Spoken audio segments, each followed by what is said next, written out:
Coming to you from RSA in San Francisco, I'm Christina Ayanian with Nasdaq. And joining me today is CEO of Vectra AI, Hitesh Sheth. Hitesh, great to see you again. Thank you for joining us. Likewise, real pleasure. Give me a refresher as to what Vectra AI does and the challenges that you're helping your customers solve today. Yeah, there's not a better venue than at RSA to kind of talk about this. So we are an AI-driven threat detection response platform. What it essentially means is that we help enterprise companies get ahead of cyber attacks utilizing AI. This has been the underpinning of the business from the time we were founded. And today we do that for the entire kind of the hybrid threat landscape for the enterprise. That includes the public cloud, includes data centers, it includes identity, SaaS, endpoint, and then we just literally yesterday announced what we call, these are the 5 attack surfaces. We introduced the 6th attack surface, which is AI itself. So how do we help customers protect themselves against, as people start using Gen AI, in a really broad way, there is going to be inevitable abuse of that. And how do we help customers deal with that? That's the latest thing that we've just put out there in the market. You really were the OGs in AI. That's correct. You remember.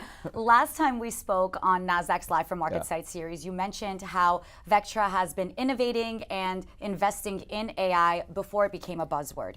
I'm curious to hear your thoughts. What has that evolution of AI been like? It's first of all, it's phenomenal to now get in front of the customers and you don't have to kind of explain, because AI was viewed as this magical voodoo thing that you have to really kind of spend a lot of time trying to go like, it's actually real. I think we're well past that point, right? And that is quite evident as you walk around now, this RSA conference, and everybody has attached themselves to AI. But for us, the fact that we've got a very deep and wide intellectual property moat around our platform, and with a proven, we have got over 1,500 customers globally now. And so when we talk about how to utilize AI, we actually know what we're talking about.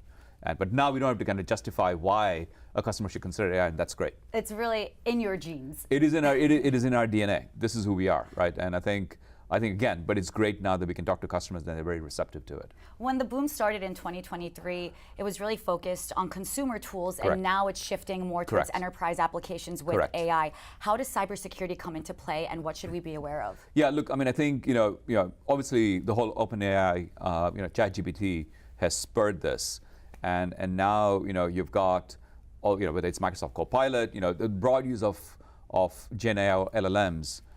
Is becoming quite prolific in the marketplace.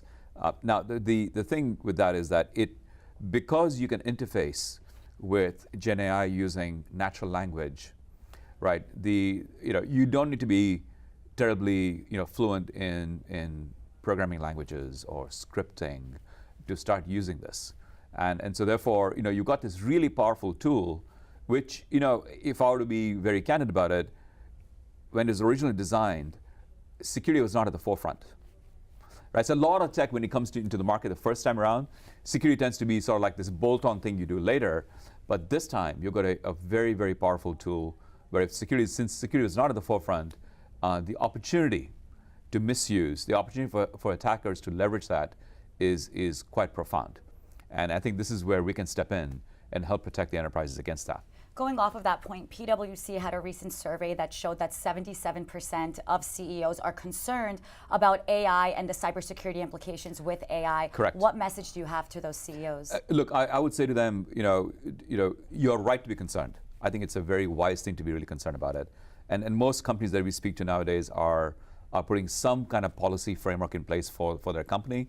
But at the same time, you've got to find a way to embrace this in a secure way.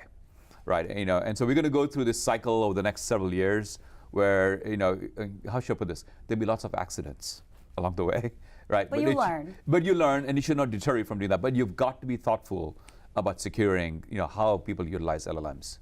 And seeing as we're almost halfway through 2024, what do you see as some of the developing trends within the AI space, but also with Vectra?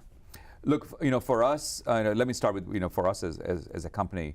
We are off to a really good start in terms of our fiscal year, and we are all about protecting the enterprise against hybrid attacks. That's been the core mission. That mission is not going to change. what I'm really excited about is that we've had this, what I mentioned earlier, the 5 attack surfaces. Now how we bolt on the 6th one and then really deliver that integrated answer for the customers is what's going to be our focus for the coming couple of years. You're really evolving as the landscape is evolving. Absolutely, absolutely. And I'd like to think, you said OGs of AI. We pioneered the use of AI in cybersecurity, like when we started out. We are now pioneering the use of AI again to protect customers against abuse of AI. And I'm super excited about the role we're going to play here. And you're going to continue to make waves in the industry. Absolutely. Hitesh, thank you so much for joining us. Real pleasure. Great to speak with you You again, too. and looking Thank forward you. to following your growth. Until next time.